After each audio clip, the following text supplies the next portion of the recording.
this is a guide on how you can change your profile picture on Facebook. If you find this guide helpful, consider subscribing and liking the video. So the first step would be clicking on the three bars on the top right section of your screen. These are the three bars. This menu will pop up.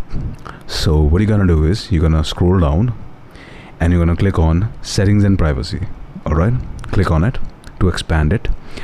After expanding it, click on settings, the first option. After that, click on personal details. As you can see, I'm talking about the first option here. Alright, this one, the Meta Account Center. Click on that.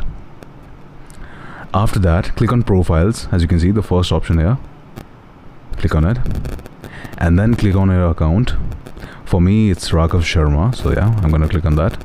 And then you have to click on profile picture, and yes, just choose an image. So I'm gonna do this, and you can edit it if you want to. For example, like this. I want it like this. Click on done once you're done, and save. Click on save. It may take some time, so just wait.